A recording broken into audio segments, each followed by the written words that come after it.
It's Monday, and that means it's time for a new episode of the Joust About Careers podcast. I'm your host, Brian Brott, and I'm a career advisor and English teacher at Van Buren High School who has seen too many people spend a lot of money and time working toward careers they don't enjoy or that don't help them achieve the purposes they've identified for their lives. I want to make sure that doesn't happen to anyone else.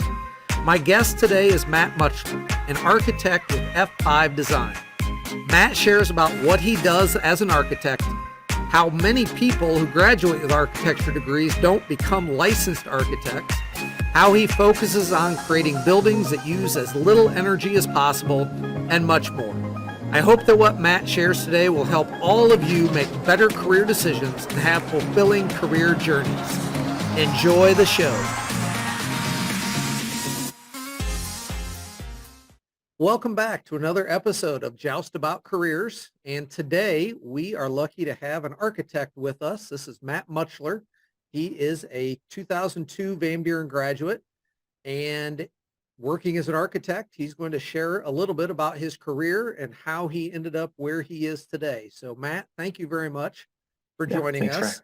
Thanks, I'd love to hear, what does a typical day look like for an architect? An architect's typical day varies probably quite a bit because even inside of that profession, there's a wide range of responsibilities that architects are taking on nowadays. Architects are also becoming more and more specific to a specific type of building, probably than ever before, because buildings and construction is just becoming more complex. So a lot of architects end up becoming focused on one type of building, and then even within that type of kind of project, you could even be kind of a specialist inside of that area. I've had the privilege of working on, earlier in my career, kind of testing different construction of building types to find where best suited my personal interest. Right now, and for the last about 14 years, I've actually been in residential architecture, which is home construction, whether that's single family homes or kind of multifamily apartment style construction. So that's what I currently work in. Within that field, there's a little, I'm able to kind of have a wider net to more control over the project because the projects are a little bit smaller. So my average day, most of the work is still computer and office based, but architects are more, we call ourselves nomadic. Even before the pandemic, I would say an architect's life a lot of places there are still traditional offices, but even before, you're kind of bouncing between job sites, kind of just checking on things, and then there's various meetings scheduled throughout the day with either building owners or homeowner clients that you're kind of looking to attend. So a typical day probably has maybe there's 2 to 3 appointments that are scheduled throughout the day. Just, I need to check on a job, to check on a job site because there was a question that came up. And then I have a phone call with a client, say it, in the middle of the day. And then I have an in-person meeting kind of near the end of the day. So you have kind of a lot going on. I would say that's typical for a lot of architects. So the day kind of gets broken around these mandatory times, and then the infill times are, you kind of find a spot to work. That's where, that work is done mostly computer based. So laptops, iPads are kind of a necessity for our profession, where you're could be answering email questions would be one task that we do. And then also we have to find time to actually produce these drawings to people to build from. So that's the kind of in between time throughout the day, how I most frequently balance and try to schedule my day. Every day can be a little bit different. Some get more hectic than others. We might have a day with fewer meetings and commitments where you're trying to schedule, more time to get drawings done. Also, there's always deadlines on when you need to have a task completed. So you try to kind of work backwards in your scheduling of your time and activities to make sure you get the appropriate work put in on the project to make sure you're ready for those meetings or those deadlines.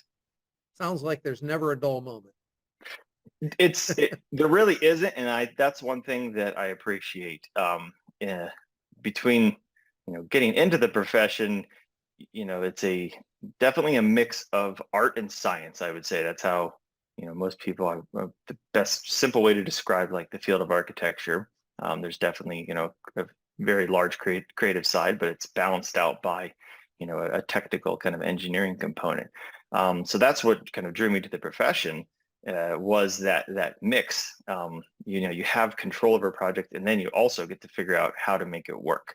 So then, as you work in the field more, you learn that, the whole field is kind of based off that. People are looking to you for answers for the questions. You're kind of the lead authority on how do we build this project. So, and you kind of have to know the answers. So I like having that, fast-paced. There's questions. You certainly have to be flexible in your time allotment and also your expectations on kind of how everything's going to go, because there's a lot of uncontrollable factors that kind of go into trying to get a building or a project built. When you were in high school, were you big into science and art classes, and was architecture on your radar at that time, or is that something that came about after you had graduated? I feel like I was a very lucky high school student in that I had a pretty good idea that architecture would be a career that fit my, not only my strengths, but also my interests. So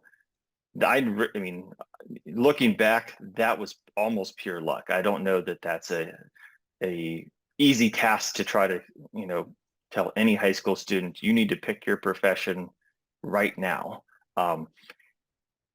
So in the broad sense, that definitely worked out best for me. So I kind of, between junior and senior year, I started to, especially with, testing, kind of just career focused. My strengths were evident. I feel like I was aware of what I was good at and what I was interested in. So it was definitely, I enjoyed art. I tried to take as many art classes as I could. And then I always knew I liked building things, even outside of school. So inside or out. So I would say that's what led me into architecture. I would say to be an architect, first you have to like building, you have to like making. Kind of architecture and engineering kind of go along with that. So if that's something that you enjoy, it's definitely a good field to kind of be in.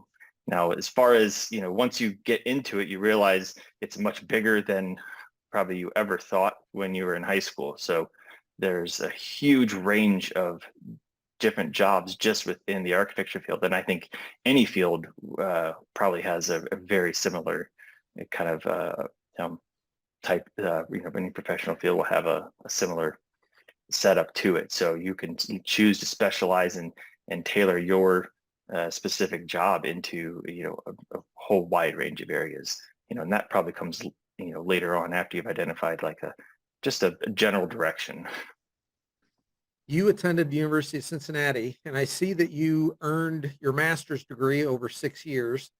Is that typical for architecture schools to offer students to just go straight through and get, a master's degree in 6 years? Do a lot of people get a bachelor's degree and then go back later for a master's?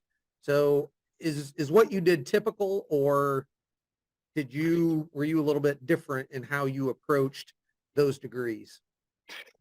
I would say most architecture students, 6 years is about typical to the amount of time you need if you went straight through in order to get a master's degree. The atypical thing I did was staying at the same school for the whole duration of that. I would say most students, do an undergraduate program at one school and then probably look for a different school for the master's degree, just to get a different thought and mindset. I was lucky enough to receive a teaching position, which greatly reduced the cost of the graduate school. So that was my decision was a financial one. So I was able to kind of pay my way through graduate school, based on kind of work that I had accomplished in the undergraduate field. So that's my story, but I would say that might not always be typical. Certainly possible though. But yeah, so architecture school, most of the programs are 6 years now, and that's if you do an undergraduate, like a Bachelor of Science or in architecture, and then a Master of Architecture is the other degree. There are PhD programs. They're more for teaching and research related fields that you can kind of continue on if you would choose to. It's not atypical for an undergraduate student to come from a different background, say an art or even a history, political science. I mean, I had classmates from various undergraduate degrees. Those students just usually add an extra year or two onto their master's program to kind of make up for the undergraduate classes. So they kind of circle back and catch up with the technical aspect.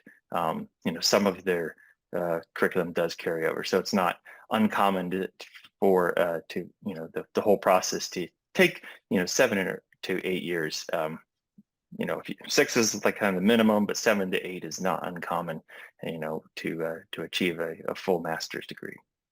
Are there other schools that are known for architecture that maybe people should check out? And is Cincinnati known for that, or was that just the school that you chose because that fit you the best?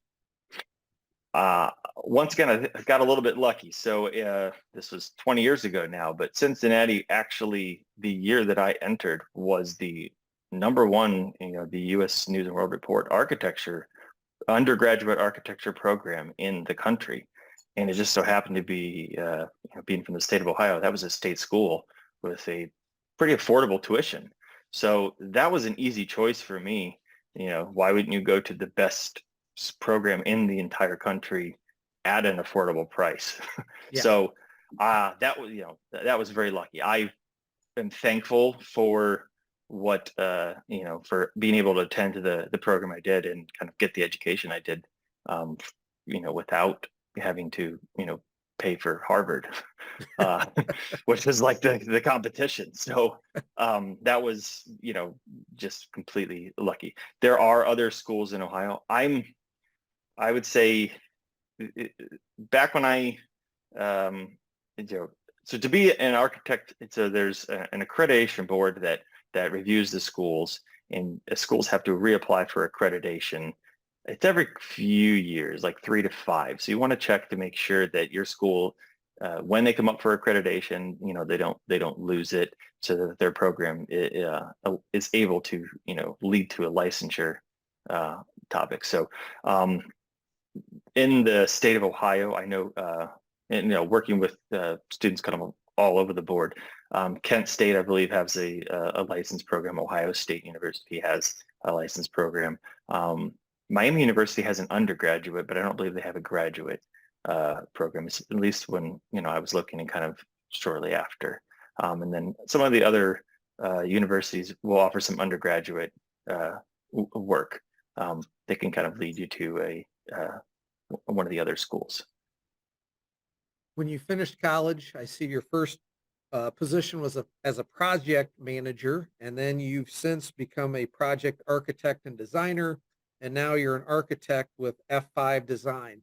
Can you talk a little bit about the progression and the growth that you've made as you've moved into those different positions, and maybe what allowed you to take the next steps each time that you moved up that ladder? Mm-hmm.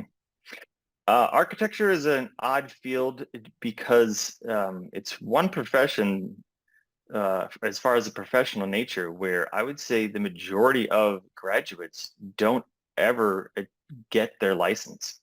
So a lot of people, I wouldn't have known that kind of getting into the field. So of a percentage of in graduating class, you don't have to get a license to practice. So, which is interesting.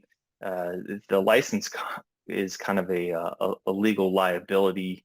If you're working for another company, kind of under somebody else, you kind of are using that firm's license. The owner is the one who's kind of putting their name on the project. So I probably wasn't aware of that, getting into the field, that, you wouldn't get a license. So the progression of my timeline kind of follows my path to licensure. So I do have a license now. I think I probably have for about 10 years, but the steps to take to kind of build you're not allowed to legally call yourself an architect unless you have a license. Kind of this, think of it as a doctor. Nobody gets to call themselves doctor until they have that kind of completion certificate, basically. Right. So architect is the same kind of thought process in that. That's where they, starting off as a project manager, that term, I wasn't licensed when I had that title.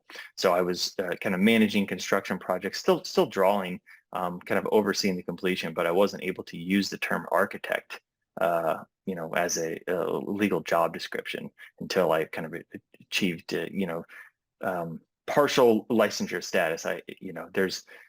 They're still evolving the terminology even to this day. Kind of when you're allowed to call yourself an architect and kind of when not. So now I know now there's other terms, intern architect is a viable term in the industry, project architect. So there's kind of various levels now that kind of match your status with licensure. Architecture has a large, the licensure doesn't happen easy because it takes there's a kind of a work component to it. So there's a large professional area of expertise you have to achieve kind of in working that you don't have from school. Kind of like a residency where the doctors would follow, or kind of a practical nature. So once you're done with the school portion, you have to show professional experience in the field before you can call yourself an architect. Then there's also state board exams, which there's 6 different tests that you take that are all a full day long, and to study and practice for those usually takes most people a year or two, even to just kind of pass the exam portion. So that's where licensure is, if it's not required, it kind of is a pain and an expense for a lot of candidates. So I know the National Registration Board is trying to encourage their architects to, become licensed, to, complete their, professional goals. And they'll help and encourage you kind of along the way. But that is interesting because, I agree. I would expect that, if I'm an architect, or if I'm going to school to be an architect, I'm eventually going to have a license by the time I graduate. Mm-hmm. And obviously there's a lot more to it. And 6 full days of testing, that does not sound overly enjoyable. Yeah. So, but again, I think that it's going to weed out those people that aren't willing to put in the work. And I know that I'm building a house or driving across a bridge, I want an architect to have fully done all the work to make sure that is going to be safe and so forth. I looked at the F5 website, and I saw quite a few, houses, restaurants, office spaces, things like that you guys have done. Are there any projects you've done that you would say have been your favorite? The ones I'm kind of the most proud of now are, we really, as an architect and, just a creative person in general, we try to come up with innovative solutions for, what we identify as the problem. So in the field I'm in right now, my favorite projects and my current interests lie in just kind of, one, I want to, somebody to come into the project and just, say, wow, like this doesn't feel like the house I grew up in. So it's something that's different, that it's unique, that it you kind of, you're happy to be in the space that you're in. So that's, most architects are, can create, our one of our internal company models, like, we just want to make cool stuff. Like, and that's what the fun part is like, making of the cool thing. Somebody looks at it and says, yeah, I would want to live or work there. So those projects for me right now are kind of, I want that quality, but then as a performance aspect, I'm trying to create buildings that use as little energy as possible, so that are kind of self-sustaining.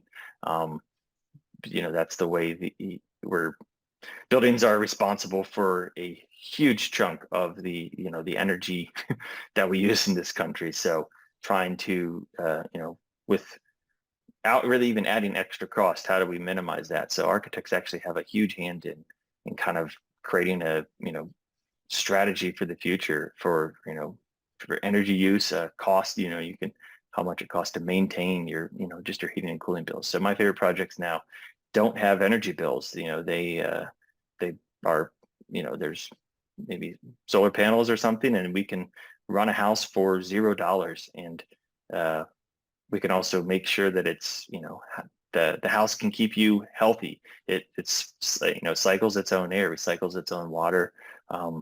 It generates its own energy, so we can keep the occupants more comfortable. There's no hot and cold zones. The air doesn't have, we can filter germs and kind of pollutants out of the air itself. So that's my current interest in the projects I'm most proud of. It's not every project that kind of meets those standards, but that's where what I like to do right now. And that really does fall into that intersection with art and science. I mean, all the Yeah. science with the energy, but yet still making it beautiful. And I love that, make cool stuff. I don't know Yep. if you can get any more simple than that. Yeah. But hey, I mean, that's ultimately what it comes down to. So that's really interesting. Obviously, no career is absolutely perfect. What's the most difficult part about being an architect? It's probably deadlines and timelines. In a modern age now, rarely is one person truly in control of every aspect of their own job. So you're kind of relying on other people, especially with construction. We're relying on the weather to try to cooperate half the time. So, and you can get blamed for why is the project done? It's like, well, it snowed for 3 weeks. But that's not an excuse. So early on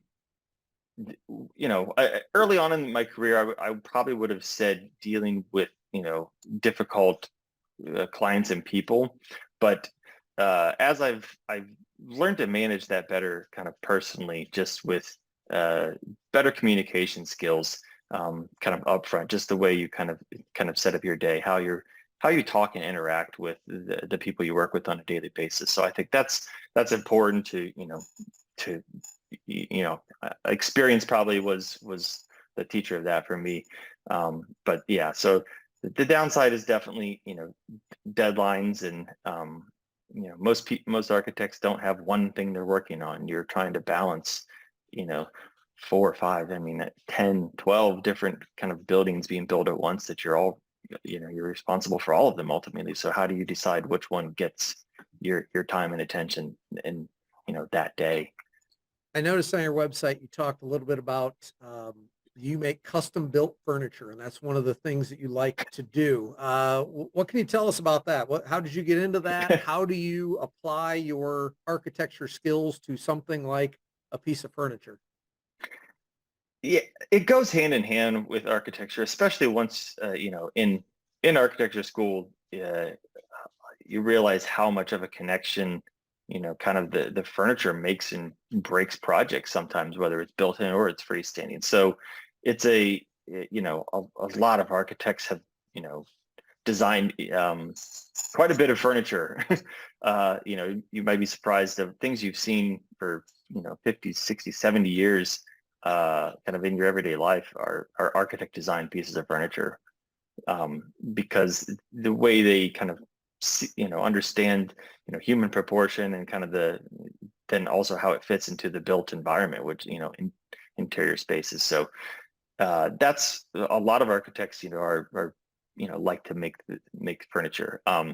It also comes down to just liking to make things, whereas a piece of furniture isn't as a it's kind of a small test subject almost, as opposed to like trying to build a whole building somewhere. We would love to build whole buildings, but that's something that you can't always do, by yourself. That it's a much bigger commitment. So it's a little bit of kind of a professional. It goes hand in hand, also mixed with just the personal joy of kind of making something. The work that architecture is pretty much solely a digital profession at this point.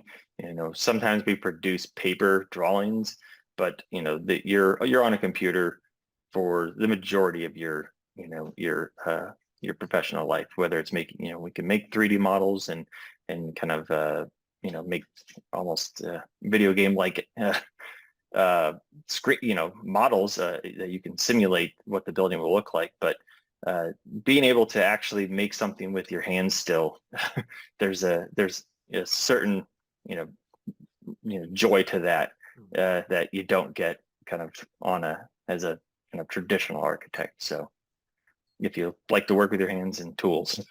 Right. As you think about your life and what you've learned about careers and about life since you graduated from high school, what is it that you wish you had known then that you know now?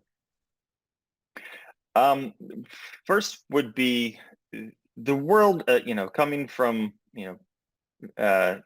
living or going to, Van Buren and kind of living near the Findlay area my whole life. I hadn't lived anywhere else. So the world's a, vast place. So experiencing as many cultures and places just to get an understanding of just kind of how different things can be, across across the country and across the world. So I would say that, the global perspective is completely different now. Also, thinking back to high school, I mentioned before, I was kind of lucky to find a profession, but, I would tell any high school person to do not be frustrated if you don't feel like you have a profession or a job right away. That, kind of thinking of what am I going to do for the rest of my life? Like, do I have to do this every single day? If you look at it, in that perspective, it's overwhelming and daunting to ever like paint yourself into a corner like that. So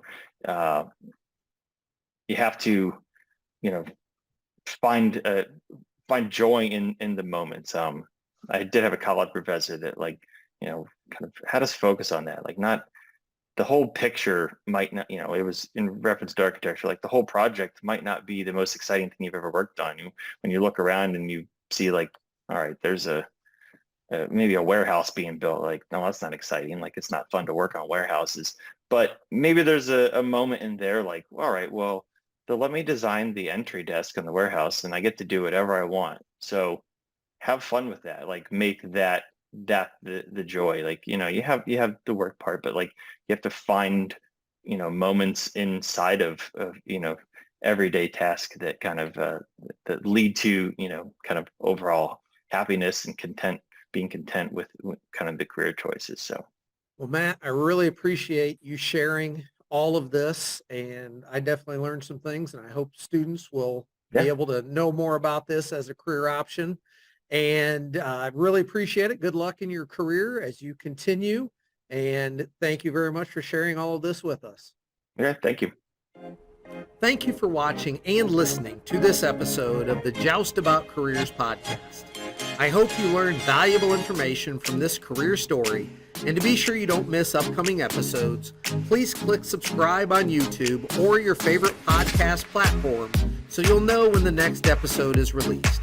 Thank you for watching, and as always, this is the place to go to learn just about careers.